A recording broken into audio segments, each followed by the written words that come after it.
Hey, hey, hey, how we doing, sir? Oh, hello. How are you? I'm How are doing you? well. You're looking a little brighter than normal. What's going on there? I tell you, you got the glasses and everything. I was doing a little bit of reading through the purple Oh, colored glasses. Just getting ready for the finished our second in service day today, getting ready of a day off and kids come Thursday. Just doing some reading on learning about these kids because they're very different than past generations. yeah. Do a Yeah, little man. research. We've had a unique start to our year. We had our, full convocation, the whole district coming together. But again, we had that teacher who passed away a few weeks ago in a bicycle accident, and the guy was just the best there is. Like he was just phenomenal. Like hiked the AT trail to raise money for families. Like just a unbelievable dude. Like just one of those guys that people gravitated towards. They had so many people come out to pay respects for him. So you kind of like we started a little somber with that, and we do this the movement choose love, which was kind of came out of the Sandy Hook thing. So Mhm. we had the author of that, the mother of the one child who passed away when she was in talking, and so you start off like that, and then today we kicked it at we went to the local York Revs, our area. We went to the ballpark. I did like a community team building kind of a thing, and now I know you had a special treat this morning at school, and we came back to some food trucks. So it was a food truck Oh, lunch. nice. So it was really, really rough. Somebody had to do it, but I was willing to step up to the plate with some other teachers and crank it out. But you enjoyed a good breakfast today, right? Oh, it was every little kid and every old man's dream. Giant cookies, chocolate Oh, chip, that's good stuff. peanut butter cookies. They had some little like apple filled tarts and some cherry filled. So I had one of those just to feign that it was healthy because it had fruit in it. And then they had Hey, bagels and stuff, but I stuck with the cookies. wait, let's see. You got eggs in there. There's like flour. You got the apples in there. I mean, that's a well-rounded breakfast. I'm just throwing it out there. I mean, Cocoa that's bean. all good. That's Cocoa it. I bean stand is by legume. it. And tomorrow, now we don't get the day off tomorrow, Dom, but we have another in-service day. But tomorrow's the reality check of like meeting after meeting after meeting. So, and then get ready. The other thing is we went our in-service on Monday, and then Monday night we had back to school night. So we already kicked that off. Got to meet all the families. Um, I always get a chance to share the story. I talk about Ireland and the fractures that she's had in her life, and I'm able to.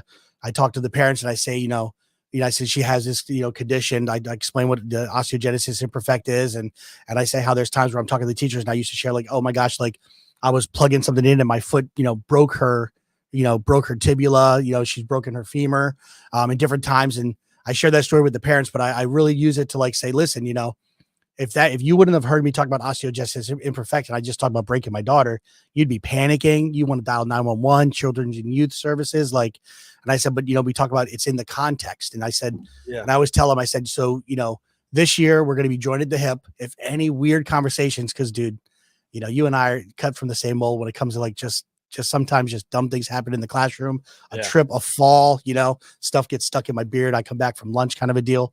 And I said, so if anything out of the ordinary comes back, like and you're just really concerned about it, email, call me, let's talk it through. And then I do the dramatic pause and I say, and conversely, we're going to hear a lot of stories about your homes. And I just stop and the laughter, the nervous laughter that comes from the families. And I'm like, we got 8.5 months with your kids in this room. We're going to hear about all sorts of things. And I was saying, if the teachers are concerned, we're going to reach out to you. So this is a handshake agreement, and they get them on board. And but the proud dad moment in the whole scenario is this was the first year, and I don't know if it's because Ireland's now graduated, but like it was the first year I didn't tear up and cry. I was pretty proud of myself. So That's good. sometimes when the beard gets some tears running through, it's never good. But yeah, so yeah, getting ready to kick things off. And yeah, now one thing I talked about, I don't have the trophy yet, but I gotta give a shout out to my boys.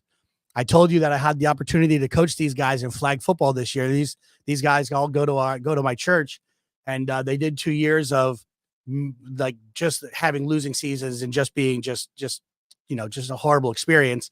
And they came to me, like last winter and said, "Hey, we do this flag football thing, and we want to know if you'd coach us."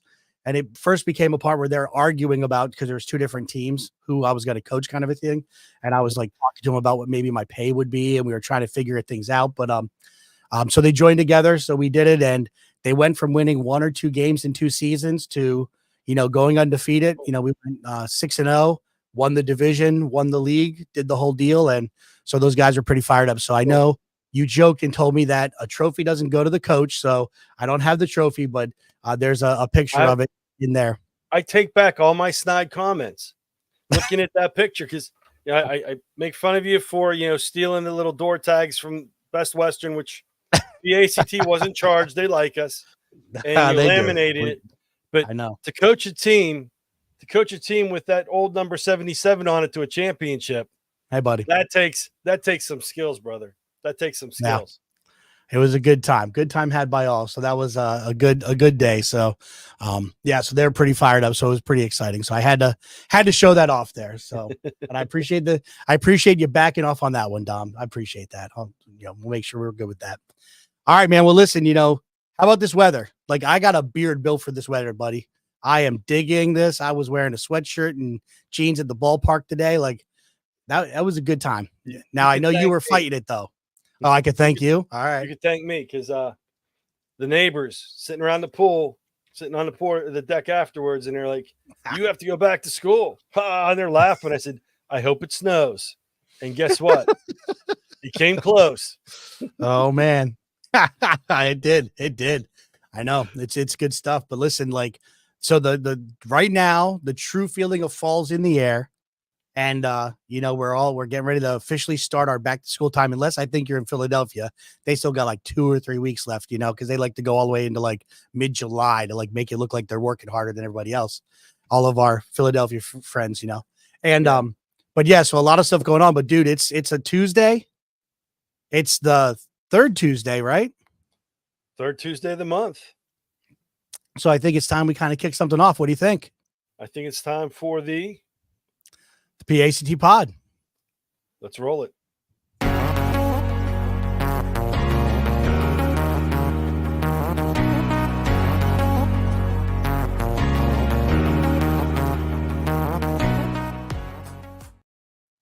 Welcome to the PACT pod, a show for educators by educators, sponsored by PACT, which is a 100% volunteer-run organization that focuses on educational technology uses in the classroom in Pennsylvania and beyond.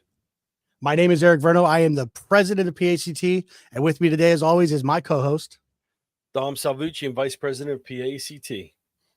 Yeah, so we got a lot of things going on, a lot of great stuff. We just had our board meeting in State College. I love the fact that we got that selfie and we were able to send it out to all the teachers, and hoping for, praying for a great school year, the best one they've ever had, and so excited to get things kicked off and have those kids in our rooms. How about you?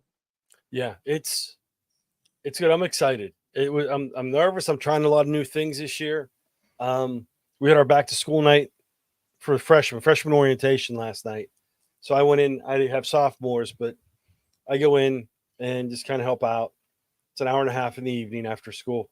And because I did a day's worth of in-service last week, I went a couple of days to prep my room. I'm off tomorrow, so I'll do the father-daughter lunch with the bookstore. Nice. Then Thursday, the kids come rolling in. So I will be in the parking lot this year. Instead of at the front door, I'll be up in the upper parking lot welcoming the kids. We switched off. My buddy doesn't have a home room, and I do, so he can stay out there a little bit later than I can. Yeah, that's awesome.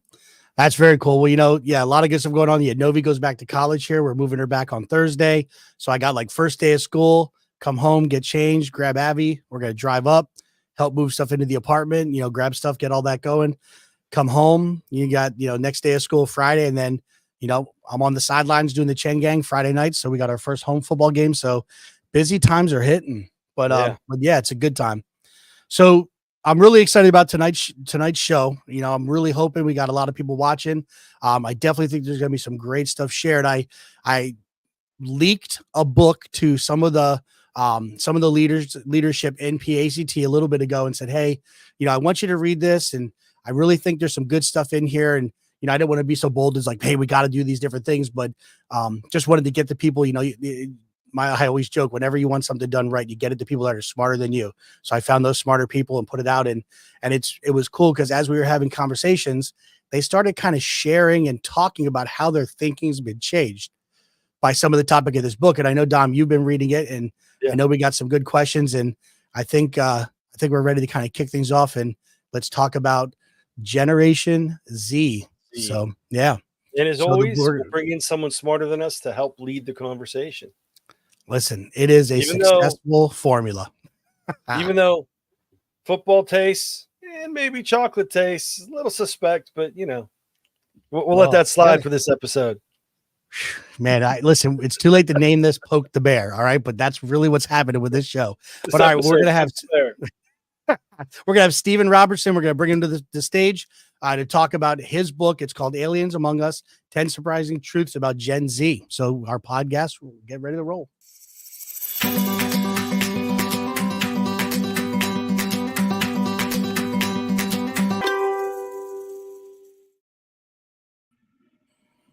Sorry, all right, Steve, I couldn't resist. I was on mute, so I had a lot to say about that. We couldn't hear your thoughts, but I'm sure they were good. I am sure they were good. All right. Well, hey, we truly appreciate you being here. I know I had the opportunity to hear you a few years ago. You came to talk to a whole bunch of parents of our youth group and share some of your thoughts. And so why don't we start off with you sharing a little bit about yourself? Thank you. I mean, words I used to describe myself as handsome, and I think that's probably a good. I don't know where you want to begin. Eagles fan, love ice cream. So my wife and I moved to the States 25 years ago, and from Africa, and have been living in Philadelphia, the home of the Super Bowl champions, for a very long time, and PA centric. So visited 41 of the states, but call Pennsylvania home still, and we live just outside of Philadelphia. And without spending a lot of time on me, spent both my wife and I are educators, studied education. My wife taught for many years, ran a preschool, and has been in that space. I've been in the less formal education space, never went into the classroom outside of education, but I've always had a passion for the next generation. And so I guess this conversation starts with, why we get so excited around the next generation. You've done a lot of, go ahead. Going through your book, you've done a lot with youth and helping them bridge from education in younger years up into career paths, which I think is phenomenal. Because there's as a school teacher, we try and prepare the kids, but there's so many different career paths. You're actually getting them hands-on, where we're doing a lot more theoretical. Yeah, I think we're part of the same team, just functioning in different ways, right? And so from an education perspective, schools do so much in terms of getting, students life ready. And clearly that's a debate now as to what does life ready even look like going forward.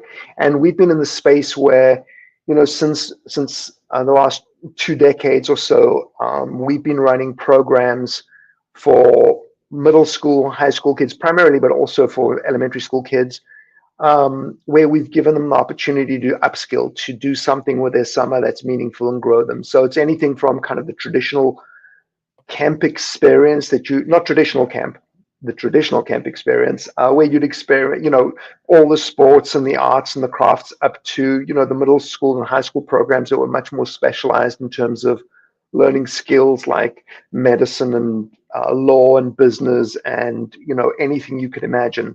And so from a content perspective, partnered with a whole lot of different universities and private schools to either use their facilities to offer programming, but in most cases we would partner with them. And so we partnered with many universities that you guys all know, and been very fortunate to see close hundreds and hundreds of thousands of students over the years, from more than 140 different countries, every state in America represented. And in that journey also trained thousands and thousands of staff. Our seasonal staff is around 2,000 people. So, scaling that up every year, there's a whole learning curve in terms of how to prepare a staff to manage thousands of kids that are visiting with us each summer. But that journey, and this is really where I wanted to go, has just taught us a whole lot. We started off this journey 2.5 decades ago, 25 years ago, and just seeing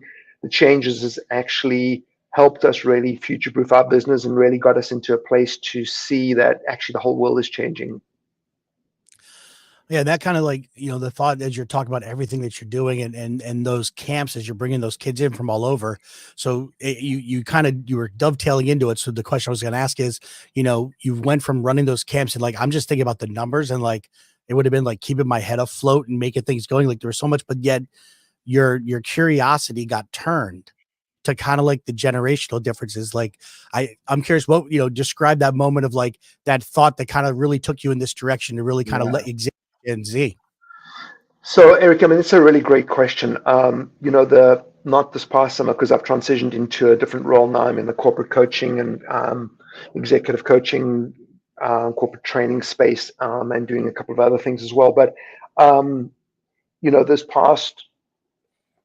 this past summer, not the one not the one we're still currently in, we saw close to 40,000 weeks of camp. So and the international borders weren't open yet, right? So just seeing thousands and thousands of students every summer.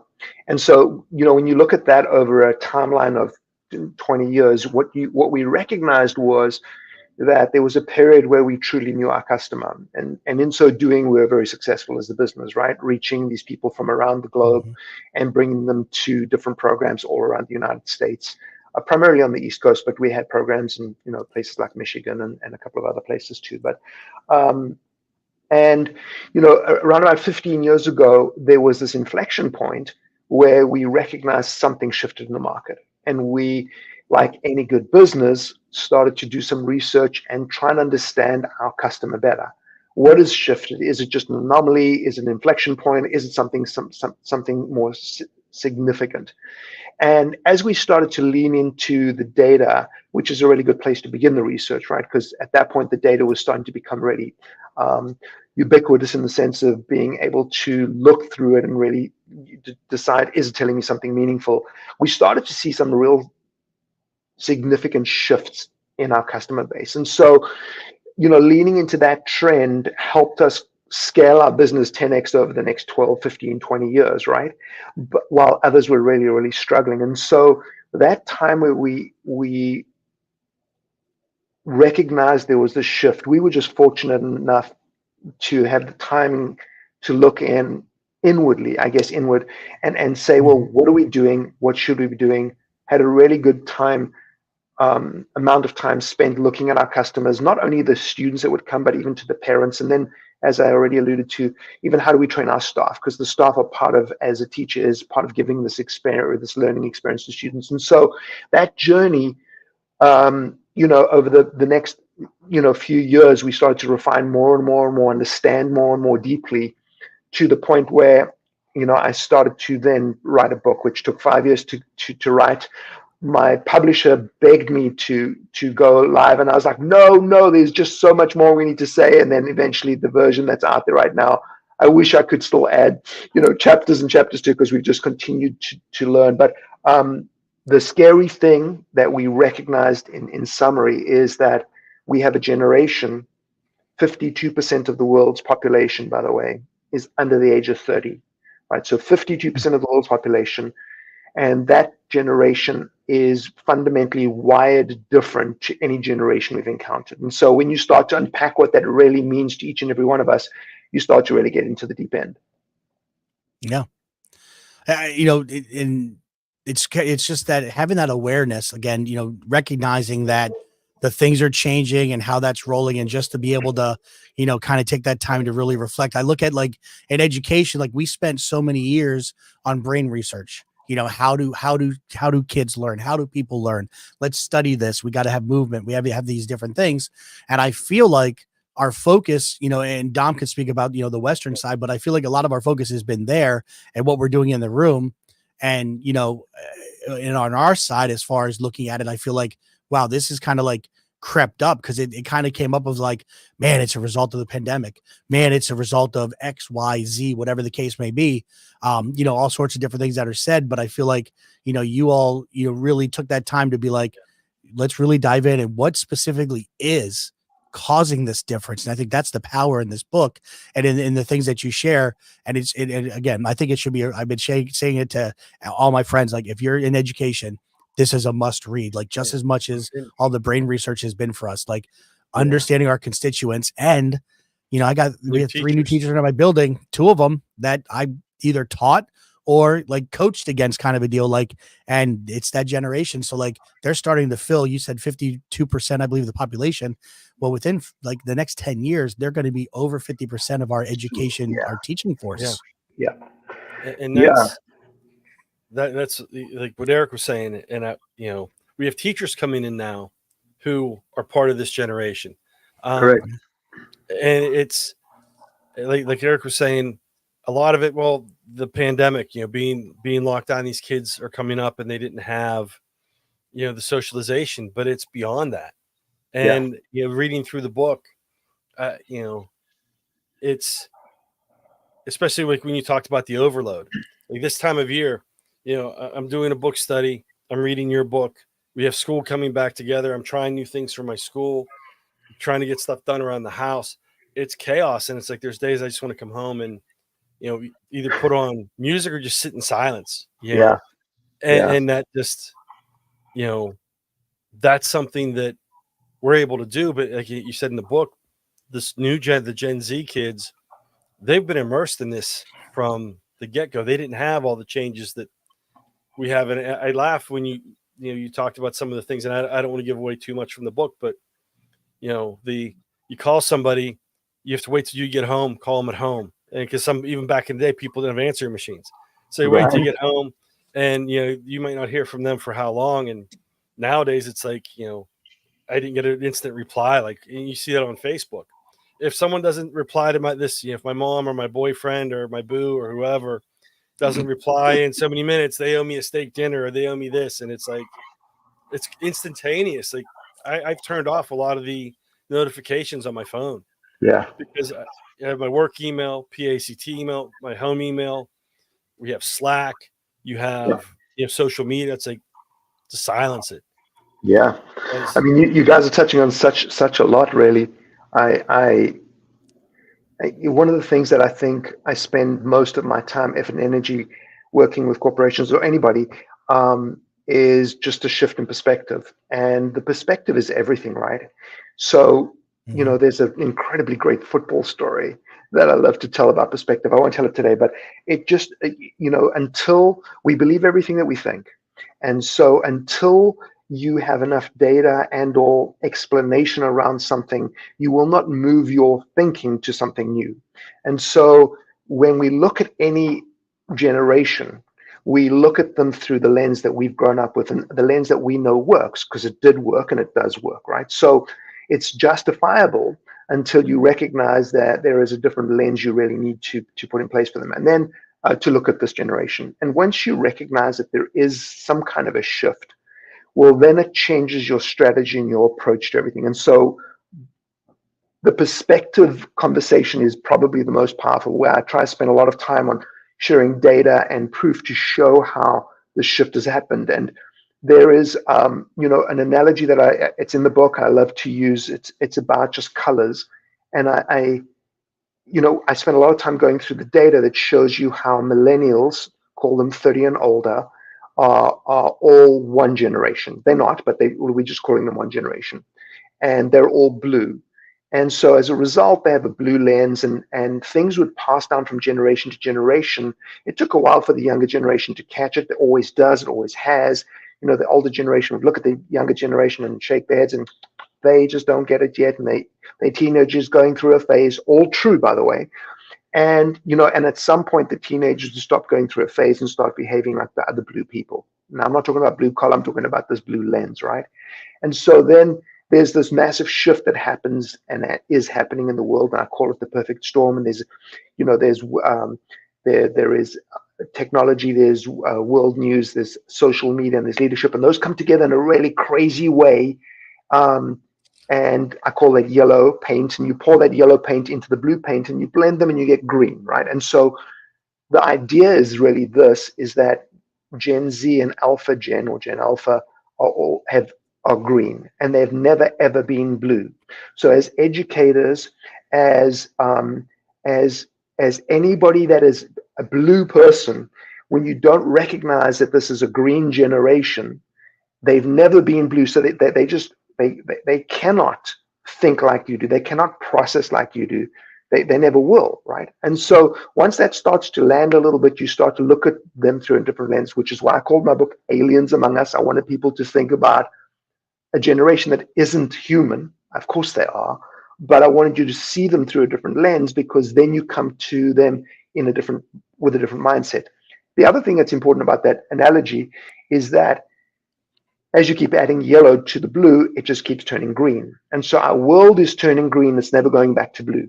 And that is a transition from one age to another. And the data shows you that that's actually happening.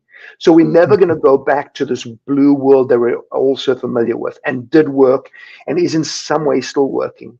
And so that's kind of frightening for blue people, because we're already turning green in some ways. But if we resist turning green, because there's a lot of blue things that are good, right? If we resist turning green, at some point very soon we'll be obsolete. The other thing that I'm very fortunate to be working with a number of different universities. And when the universities reach out and say, we're interested in understanding a little bit more about what you think in this space and how we can connect with our students in a different way. Now I know that this, call it a problem, or this perspective is coming full circle, because tertiary education institutions, just like the government, are institutions that are very difficult to turn. There's a lot of legacy knowledge, wisdom, and it's hard to just flip something like that. But I'm starting to see that in the military. I'm starting to see it in government. I'm starting to see it in education, where people are recognizing the blue without them knowing that it's the blue. The blue's just not giving the same results as they once were. And they're starting to dabble with green principles and ways, and they're starting to see, oh, there are amazing fruits here. So I really like that analogy, because it starts to shift people's perspective. And once you've started to shift your perspective, the solutions come pretty quickly. Yeah, and that disconnect of, I'm from the blue, trying to understand the green, and trying to, I think I'm maybe not, the first wave into the green, but I'm close to that. That also has to be like a backwards, where a lot of times the green, they don't understand the blue, because totally they're impossible. like, yeah, what are you talking about? It's exactly, and I loved your facial expression, Dom, because that's exactly it. It's like, what? Like, I don't even, like, what? Makes no sense. That's why the Gen Z joke about everybody older than them as boomers, and it's always a shaking of the head the other way. But you've also got to understand why, right? So why is that so relevant in comparison to previous generations? You look at this, and what we have here is we have access to all information, right? And so for the first time really in recorded human history, a teacher's role is no longer a teacher's role. Right now, remember, I'm an educator, right? So just put down the pitchforks and just take a breath, okay? Your role is no longer the same. Now, if you got to teach something very, very specific, there's certain things, like if it's a skill acquisition, then the traditional style of education still works. It's actually from the second industrial revolution.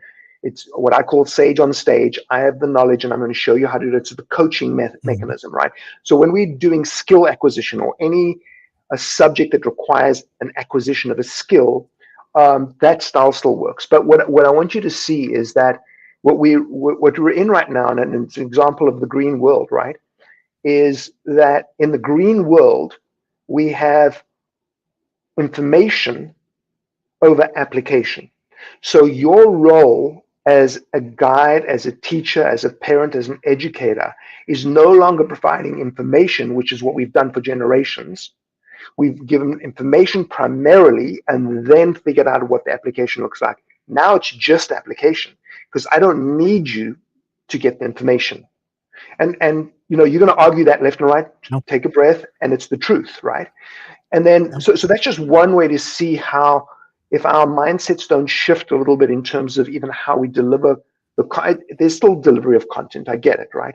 But my point is that solutions are no longer being held by a minute group of people that now will transfer the information. It's ubiquitous, as I said earlier. And so that information over application is a massive indication of the green world.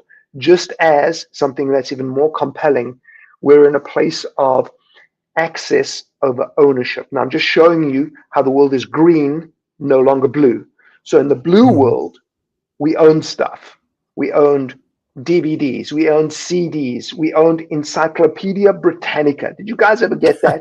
They knocked on the door and they came in with volume A, and they're like, oh, and we looked at it, and it was, oh, this is the best thing ever. And it was too expensive, so we couldn't buy it. And when my teachers gave me an assignment, I was praying it fell under A because we had volume A. And the teacher said, no, I want you to do an assignment on Bitcoin. And I'm like, it doesn't exist because it's not in the book. Right? So, but there was a time in our blue world where we owned everything. I mean, I had on this, I bought albums for $14. I bought songs for 99 cents. And I would download them because I was too cool to have records, LPs. And so there was a time where we actually owned everything, right? And that was a time where loyalty looked a certain way, where my dad got a gold watch for working at Siemens for 50 years, right? There was this whole loyalty. Now we live in a world where we only have access. So we live right now in a subscription world. So I now own every song ever sung for $20 a month or whatever it is, right? But when I stop, I turn off the light switch, I own no songs because I just am paying for access. So think about that for a second. Now I have access to every song ever sung. I have access to Uber, to Netflix, to whatever I want while I want it, but I don't own anything. Now think about what that does in terms of mindsets. That means I will work for you, no, and then I'll turn off the light switch. Now I won't. So it's not a loyalty issue anymore. It's a compelling issue. Is Netflix compelling enough to keep my attention? Because if it's not, I'm just going to turn it off, right? And it's no longer a loyalty. Well, how could you do that? It's a case of, if you can't be compelling enough for me to stay involved or interested, why would I? Why should I? And in the green world, that is the standard operating procedure. So when you think about relationships, I'm dating you, no, I'm not. I'm married to you, no, I'm not. If you think about, I'm interested in science, now I'm interested in math. Right? I'm being really weird in saying that, but just think for a second how compelling, how important compelling is. Now, when it comes to teachers, if a teacher or an educator can't keep my attention, I will never, ever pursue that line that they're taking me on. But the beautiful thing about the world we live in, and it's got two sides like every coin, right, is if you catch my attention and you're compelling, you'll catch me. And I will deep dive, and I will deep dive until such time as I don't feel that there's value or until I master something. So the two sides of the coin is, my world can be very narrow because I only let into my filter what I allow in the green world. But the other thing is that if you catch my attention, you can really, I hated math, okay, until I got into about, I think it was 9th grade. And one of my teachers, he was a rugby player, which is the equivalent of an American football player type thing, right? For those of you who don't know what rugby looks like.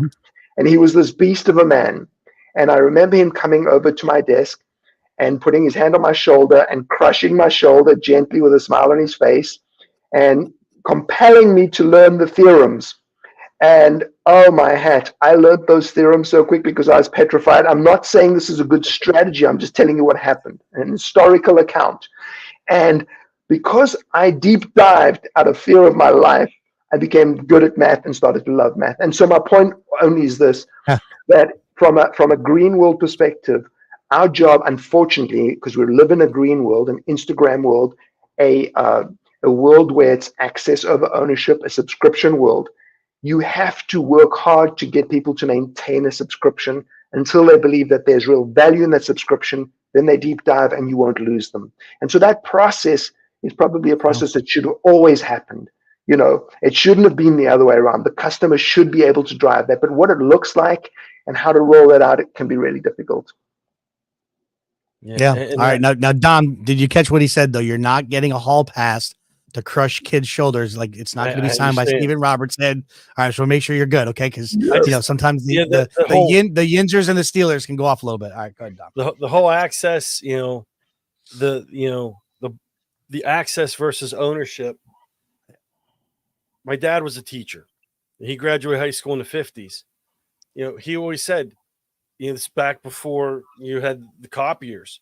Always keep copies of what you have, because you never know what you're going to be able to teach when they're going to move you around. And, you didn't have access. There was no internet. And that was ingrained in me from whenever I was little. Then whenever I first started teaching in the district I'm in now, we had limited copies. I was a Title I reading teacher. So we were only allowed so many copies a year. People would loan me their codes so I could make copies under theirs. And I always save stuff because I never knew what grade I was going to be teaching. I had to keep worksheets. And I'm one of the teachers that still has file cabinets. I never use it. I don't access what's in those file cabinets because everything is on Google Drive and on the internet. But it's so hard for me to say, well, I don't have this as a digital copy. What if I get moved to this? And that's for as much as I don't use it, it's hard for me to let it go because of that background that I was brought up in. Yeah. Yeah. Look, there's nothing surprising on you about this. When you look at Moore's law and the doubling time of technology, it'll blow your mind, right? Moore's law talks about how every 2 years, the number of transistors on a chip doubles. So you start with 1, then you have 2 years later, then you have 4. And so when you look at that in the broad context of how technology has changed the way we live, what we value, how we communicate, everything about the way we live, we're now at the point where Moore's law has been true for the last 50 years, the doubling time. And we're now getting to the place where technology is doubling so quickly that the significance and the impact that it's having on our world, we're starting to see the outcome of that. And so this is not something where, COVID sincerely amplified some of the stuff, but it was always happening. We were always on this journey. And it's not just technology, but, when you go, I can take you through all the generations and I can show you how every generation flipped. So they behaved in a certain way, they valued certain things, then something happened, and then the next generation behaved differently. And so that's consistently what's happened. But where we are today is that, if you keep doubling the number of transistors on a chip, for the first 20, 30 doubles, you won't even notice the difference in capacity or ability. And then one day you double it and you're like, what just happened? That just blew my mind, literally. And that's where we are right now. We're seeing the advancement so quick. And it's not just about advancing technology. It's what it does to how we live life on a daily basis. It's what it does to how we communicate, what we value. Just something as simple as having access to all information when we didn't have it just 10 years ago. That is just unbelievable what it does to everything, right? And so the reason that it feels like, where did this just come from, is because when you look at any of these things kind of on their own, it's like, oh yeah, that's kind of cool. But when you start to pull all these together and you start to see how much has actually shifted, it really blows your mind in the sense of like, wow, I knew, but I didn't know. And then you start to track and you just see how behaviors have changed. And it's all around what people value, how they communicate, how they engage. And one of you alluded to it, I forget who said it, but COVID had an impact on socialization. We've got a generation that is millennials. Gen Z spending 40% less in-person time with their friends than millennials did. Now, millennials were really, really good at relationship. They spent a lot of time connecting, learning those social skills, communicating. So you've got a generation, amongst everything else that's happening, that is spending 40% less time in this kind of face-to-face, this is not it, but face-to-face communication. And so then we like, well, why don't they behave? No, they just, there are 4 muscles. I know I didn't finish that sentence. There are 4 muscles that are very weak in this generation. And these muscles are weak because the green world doesn't really require these muscles, right? And so the blue people, you know, when you don't go to the gym for a while, all of a sudden your muscles get a little weaker. So the blue people are starting to get weak in these areas too. And these are the 4 areas. And as soon as I tell you them, you'll recognize them. They are incredibly weak in problem solving, communication, perseverance, and gratitude.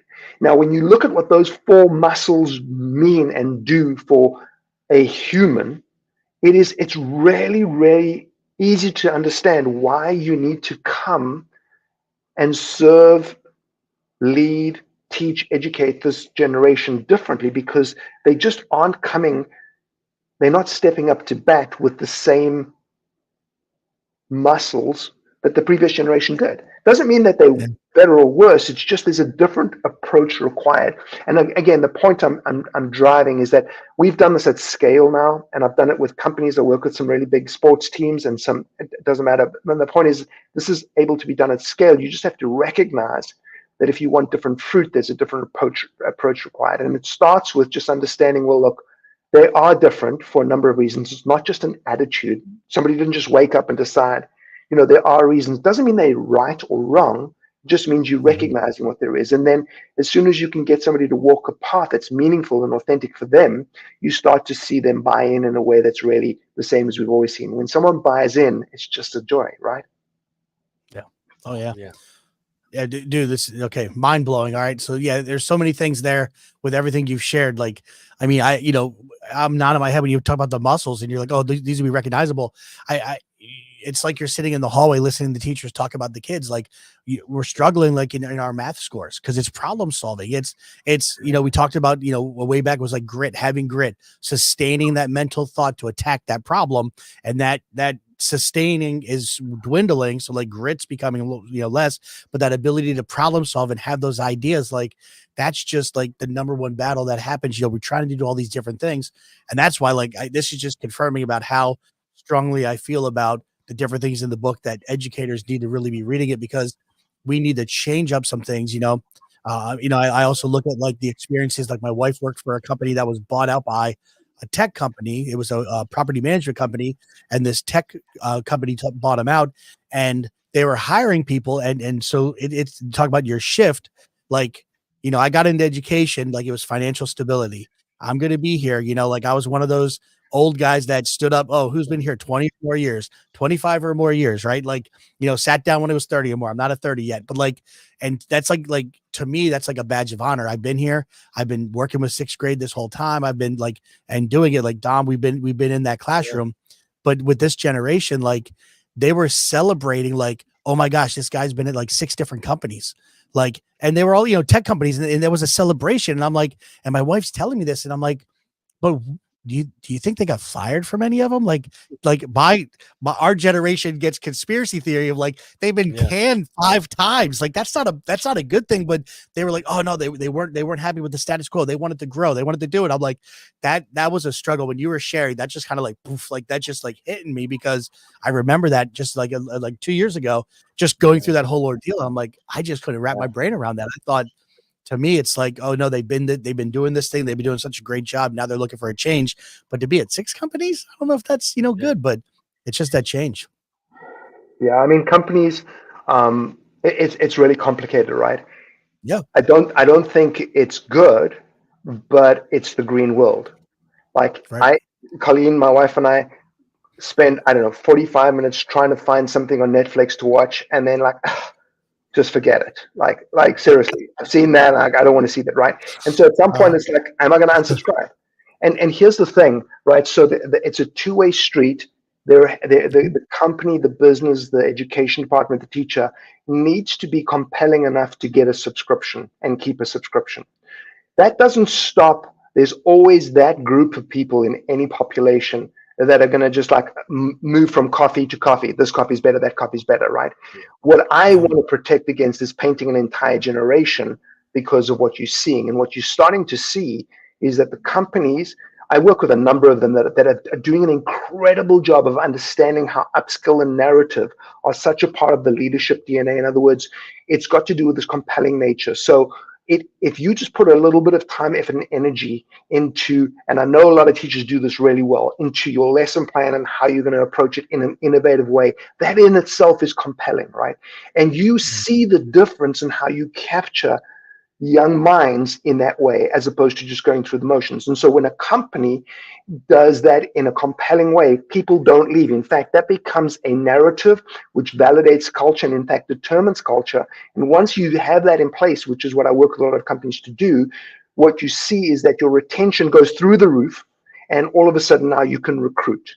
And so the premise that you see what's shifted is call it the buyer's power. And we've gone from like, I have the only bottle of water in town. If you want to come here and you'll pay X, to like, everybody has water. Where would you like to go and buy it? It's a silly example. I'm trying to think of a good one off the top of my head. But my point is that shift doesn't mean that everybody that's moving is doing it for the right reasons. But what it is saying is that, you know, at one point, as recently as 3 weeks ago, 4 weeks ago, maybe, we were at a 3% unemployment national number, right? According to those that know, they say that 6% is the ideal for the US market, to be at 6% unemployment, which implies that 3% of the people that are currently employed really shouldn't be employed. Okay, so what happens in the business environment is this. If that statement is true, people much smarter than me said it, right? If that statement is true, the people that are leaving your company are the people you want to keep. And the people that are staying are the ones you don't really want to keep. And so what ends up happening is the net effect for your customer, for the growth of your business, is just terrible. So as companies, and this is not a new philosophy, it's just coming back. People are recognizing if you want fruit on the tree, you have to manage it in a certain way. And we haven't done it for a long time. And companies are starting to realize, if I truly invest in my teams, my people, if I really care about them in an authentic way, that story will be retold. It's not marketing. It's not the corporate speak. It's just the natural, cooler talk of like, this place matters. And all of a sudden when that happens, you have retention. Your customers end up staying because you can't hide that. And it bleeds over to your customers. And so that mindset, saying like it sounds really simple, that mindset is really simple. It's just not easy. Or it's very easy, it's just not simple, right? And the same applies to education. You have to, and I know I've been around some really talented educators, and they are the ones that are able to, in a class of 20, to differentiate. In a class of 20, to stop for the one and make that moment for that student amazing while they're still following a curriculum and have to get, right? It's those moments that you change a student's life. And I think that's why both Colleen and I originally wanted to get into education, because we had that passion and desire to be a part of changing someone's life. Now, is it a little bit more complicated today, especially because the blueprint we have is a blue world, and it did work, and now it's not working. So we're still busy like, maybe it just didn't work this time. We're busy in our house. Oh, I say in our house. This is a we comment, which has got nothing to do with me. Colleen is busy making sourdough bread. And every time we make this we make this sourdough bread, it's like, well, what'll happen? And we never know until we cut the thing open. And that's what I feel like we're doing right now. We're seeing the results are like, but let's just try it again, because this recipe should work. Maybe we just didn't put enough of this in or enough of that in. You try the same recipe again, and you're like, I don't know if that's exactly. And instead of taking a step back and saying, is there a different perspective that can help me here? We just keep applying the same recipe because it worked at one point. It worked at one point. But, you know, the last 5 loaves, I pretended I loved, and they were terrible. Now, I'm just joking. They weren't. Right. I'm trying to use that as an example. So, you know, that shift is such a deep thing. You know, it's such a deep thing, especially for Dom, who's got cabinets of documents that have served him for years and years and years, right? Yeah. And, you know, that you talked, you know, along the lines in the book about the time frame we have to get those kids to be involved and to care. And I remember, you know, there was a shift a little bit ago. Everyone always said, you know, well, you know why SpongeBob is only 8 minutes, because children's attention span has gone from 30 minutes to 8 minutes. And then you even ramp that up, you know, faster. Yeah, 8 second. amount of time. Yeah, so the 8 second attention span, again, I've spent a lot of time in the brain science area as well, in the neuroscience of what goes on and what we're seeing today. And so, the 8 second attention span, a lot of educated people talk about this, and I say it's wrong. It's an 8 second filter. And really what it is, it's a green coping mechanism, and we all do it already, right? There is, so much vying for our attention, so much content that we have to consume on a daily basis, so much we have to actually process that, and there's no such thing as multitasking. We know that doesn't really happen, right? We switch, but and so what this 8 second filter really does is becoming more and more refined for us to be able to say, look, Dom's caught my attention, I'm going to pay attention there for this time, right? But if he doesn't, I don't actually have the bandwidth, the time, the energy to waste on that. I'm rather going to go to Eric, because I'm discerning, rightly or wrongly, that what Dom is about to say is all about the Steelers and who wants to hear about that, right? So I'm gone. And so, whether that's right or wrong, don't worry, we're getting rid of you too, Eric. We're moving on to the Eagles. Don't think we're staying there. He's tossing the Dolphins out with the bathwater. All right. They're not even in the state. At least Dom supports a team in the state. You know what I'm saying? Like, I don't want to even go there. But, that idea, it's so important for us to understand that all of us behave like this right now, where you recognize we have just so much to process on a daily basis that if you didn't discern and filter, you couldn't process everything. So as a result, a lot is just falling by the wayside. And we think it's this 8 second attention span. We have to filter and decide, well, what can I give my attention to? Which is, that refined process is a highly refined process, and Gen Z and Alpha generation are leading because they've only ever lived in that time where they had to do that. Which means, yes, there is a bit of catching someone's attention if you want their attention. And so moving into the education space now, if you don't recognize that that's something that's required, because it's no longer just I have the knowledge and come sit here and be bathed in it, there is now a requirement for you to figure out how to catch someone's attention as well. But the motive is what's important. Your motive is, I want to catch your attention to show you something awesome because I know you're going to love it, right? So if you don't get stuck on the catching someone's attention and you recognize that your motive is this, then it's really easy. But if you get stuck on, I didn't get into education to be a clown on stage, well, maybe you should, because you might catch somebody's attention. Right? Yeah.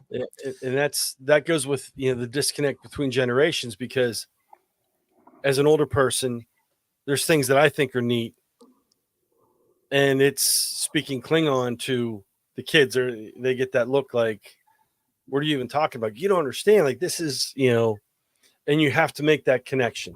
Yeah. And spark that interest. But it's hard because not everything is, the same wavelength, so to speak, for lack of a better term. Dom, it's hard to begin with, but once you recognize what you've got to do, it becomes easier. Like the first time you do pull-ups, it's hard, and the 50th time you do pull-ups, it's not as hard. And so we do something called an invisible curriculum. So we're always, when we're in the education space, when we're teaching somebody a skill or when we're training or learning, there is always an additional invisible curriculum. And that invisible curriculum is usually in the upskill space, right? So what I mean by is this.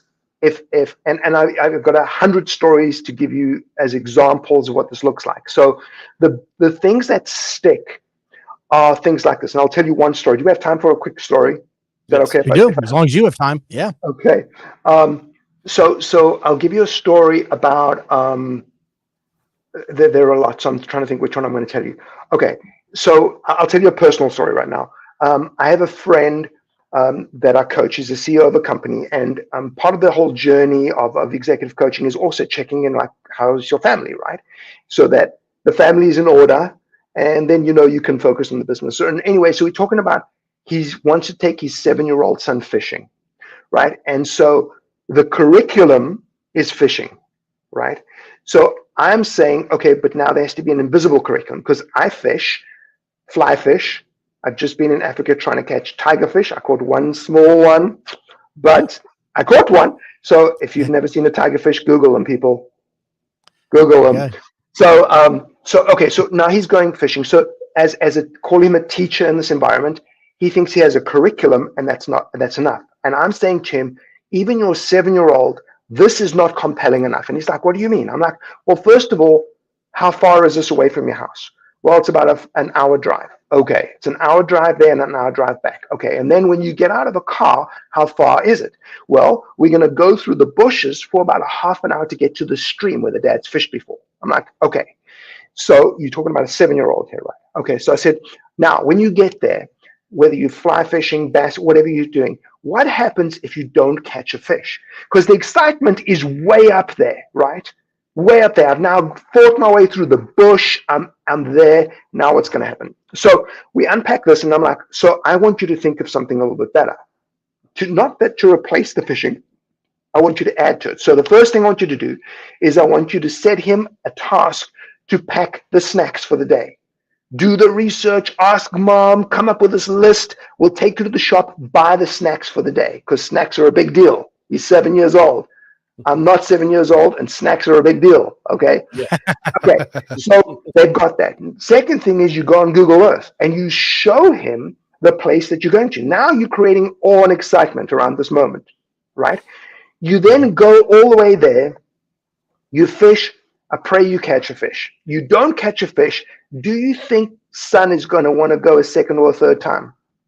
Probably not, right? Because think of how we are low in grit and perseverance. And so when this doesn't work, I just go to the next thing. At 7 years old, he already knows that. That's how we live. So I say what you do is you take with you a box, some kind of a box. I've got one here. It looks kind of like this, like a black box, like a treasure chest, right?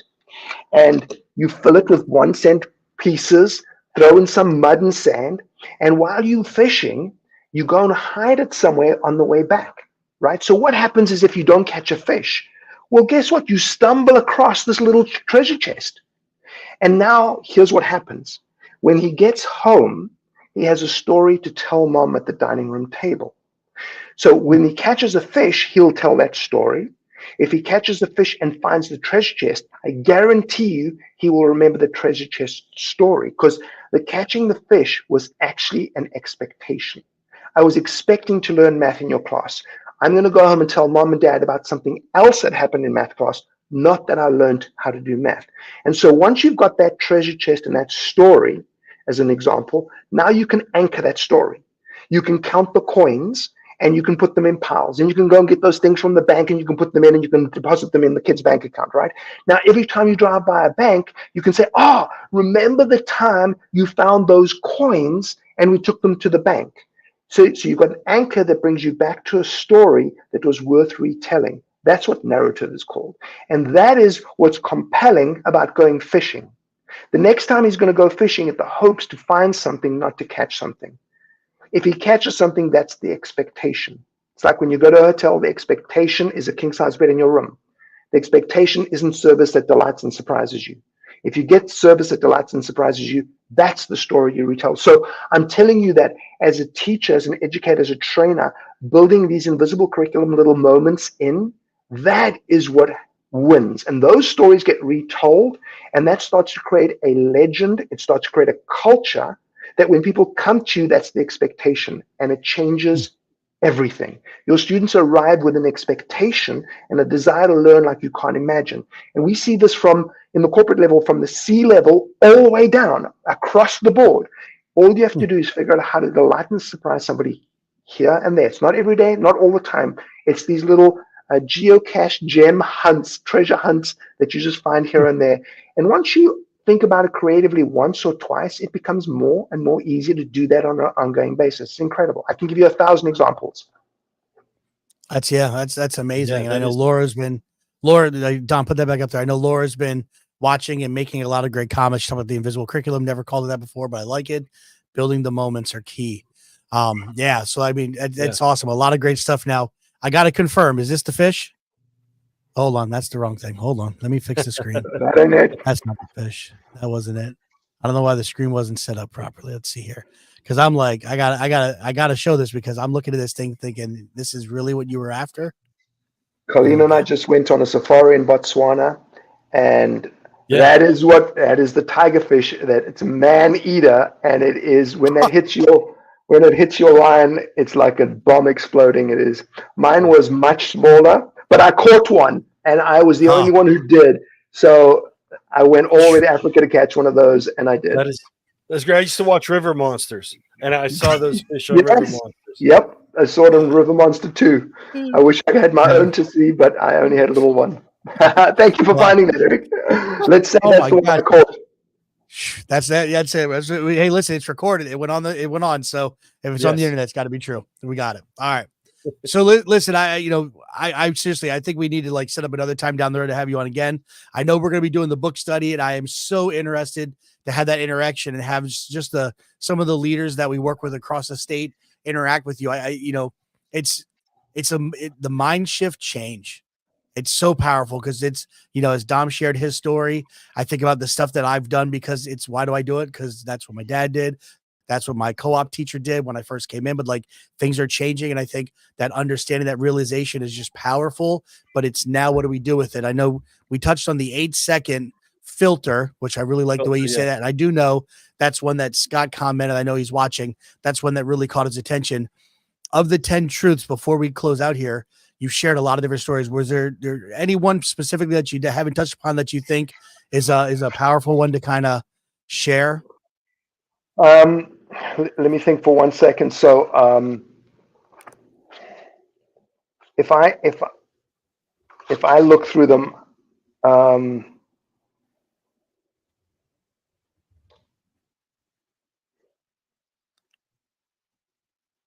and as Steve's looking, I did put this on here. It's on Amazon Kindle Unlimited, able to purchase. A lot of people were commenting that their books came today. It's coming this weekend. Yeah. A lot of our leadership's been so excited, waiting for the book to come in. So just to make sure to check that out. Go ahead, Steven. Sorry, I didn't mean to interrupt you. Forgive me. I think that, I think the GPS thing really works. It's the SOS leadership versus GPS. And I mentioned SOS is skill acquisition. So if you're a coach, if you're a heart surgeon, this is how you do it. Great. But the GPS, which is a guide positioned by the side, that premise of mentoring, is everything. You know what it allows? It allows you to authentically come alongside someone and truly partner with them on their journey. And I know all good teachers, coaches, parents do that. But when you commit to doing that, where would you like to go? Can I help you get there?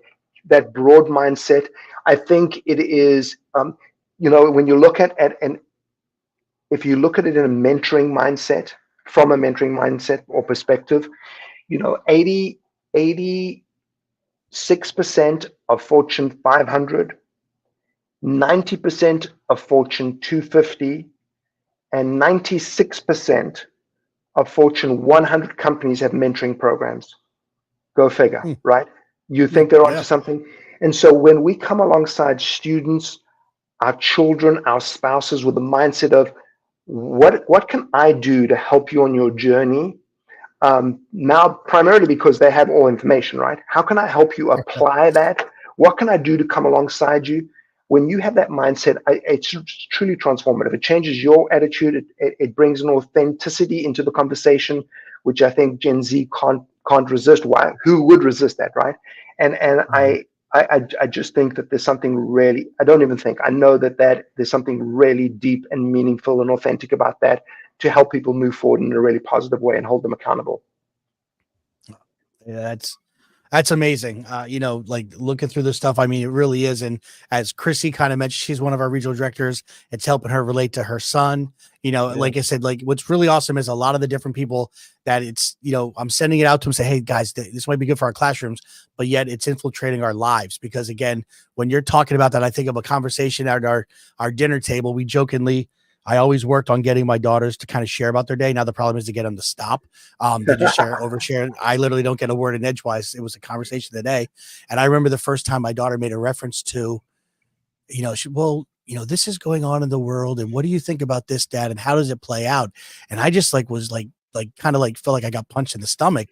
And I'm like, I had that, I was like, we kind of answered it and muddled through. I wasn't expecting it. It was just talking about how, there were some different killings going on in the world and some different and stuff like that. But and then afterwards, I know my wife and I were talking. I'm like, gosh, when we were kids, we had to sit through boring newscasts or or read a paper to find that information out. And now it's just flashy and it's at their fingertips, like you're saying. And it's such a different world for our children, the kids in our classroom, and some of the teachers down the hall. And it's huge. I'm just overly excited that a lot of people that I know are really diving in. I truly appreciate your time tonight.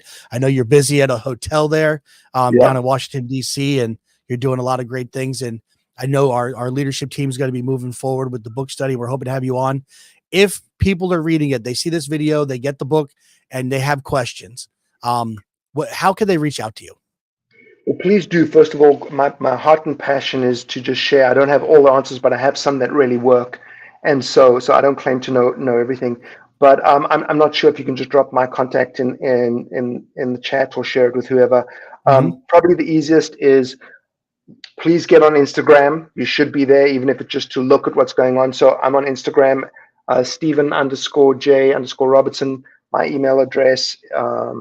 I share whatever contact information. You have mine, right, Eric? You can share. There we go. Thank you.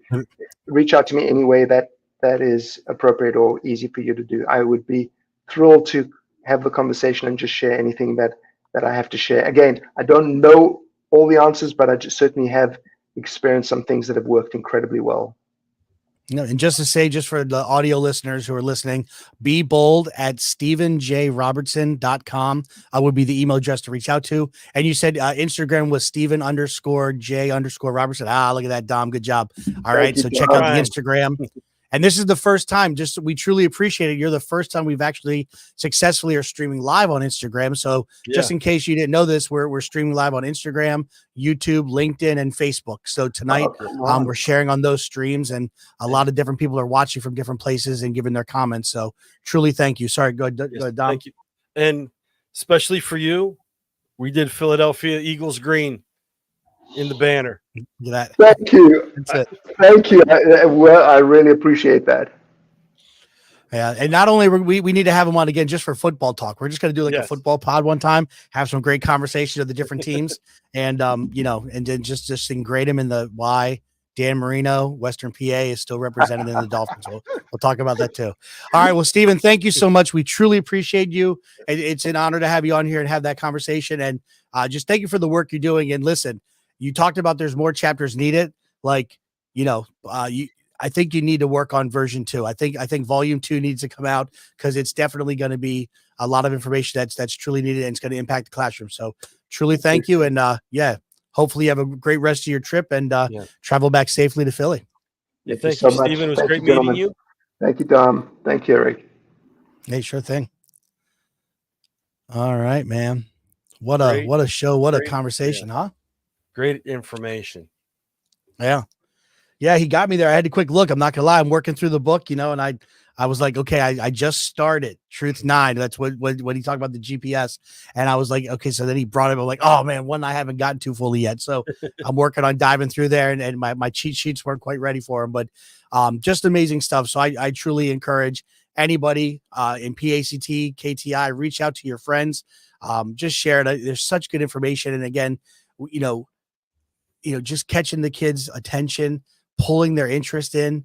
He talked about Sage on the stage, and we know that and Guide on the side is where we want to be, pulling in the problem solving. Gosh, there was just so much to unpack from that conversation tonight. And so I truly appreciate everybody watching live and listening. I mistermed the 8-second filter, because I just finished up that section. But it comes down to, we have a very limited amount of time to get the kids involved. And you look at it, he talked about Netflix a lot. Well, Netflix, was the only show in town. They were revolutionary because they would send you DVDs instead of the stores. Well, now you have YouTube. Now you have Reels. Now you have TikTok. And those are short little clips. So there's like the overabundance of information. And there's so many things out there that, my daughter, she'll watch certain shows, but we have Netflix. She doesn't watch a lot of the movies. Doesn't interest her, but she'll sit there with TikTok or Reels or, other things out there. She's like, oh yeah, I saw this, or I like that. And that's the competition we're up against. Yeah. How about it? It really is just with the, yeah, just with the whole catching their attention and doing the different things. Yeah, they're looking at those, and that's that buy-in point. Like, are they in or are they not? You know, it's that 8-second time that we have with them in the classroom. You know, I jokingly say it's setting the rudder in a lesson, you know, getting them ready, pulling it with a hook, whatever the case may be. And multimedia is big. The anticipatory set. There you go. Back to old school. No school like the old school. All right, brother. Well, listen, we're hitting that hour mark. Yeah. It's been amazing. You know, mind blown again. Listen, our formula is great, dude. When we have a good topic, get people smarter than us to talk about it, bring them in, and they just crush it. So we truly amazing. So truly thank now for the audio audience. Yeah. The book was Aliens Among Us: 10 Surprising Truths About Gen Z.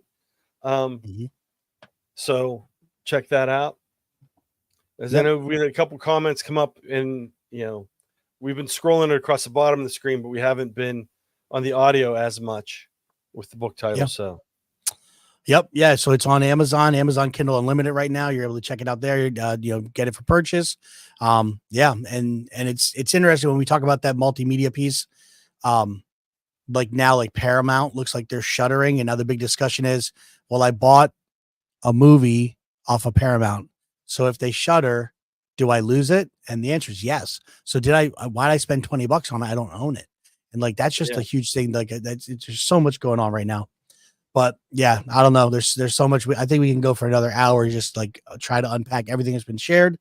But again, we're at that 1 hour and 11-minute time. So we truly appreciate everybody that was on the night. We appreciate Stephen for being here and sharing his expertise. And, it's just so important, so vital for us to do what we do as an organization, PAECT. And we truly appreciate all of our members, because we're only as strong as our members, and our members are just amazing. So, Dom, we're kind of at the tail end, and I think it's time to say PAECT. We are the voice of EdTech in Pennsylvania and beyond. So thank you so much for joining, and let's go ahead and take care of those sponsors. Before we take care of the sponsors, check out PAECT.org for events going on near you and statewide and virtual. So check us out there. We're not going to go through the whole plethora of events because we're pushing time late. So we'll thank the sponsors, but check out PAECT.org for information. Sounds good. PAECT would like to say thank you to all of our sponsors. Venture sponsor, EduSpire, corporate council members, ClassLink, ClearTouch. Thank you to our gold sponsors, Howard Technology Solutions, and Teachers First. Thank you to our event sponsors, DRC Data Recognition Corporation and Edmentum. We at PAECT truly appreciate your support. Thank you once again.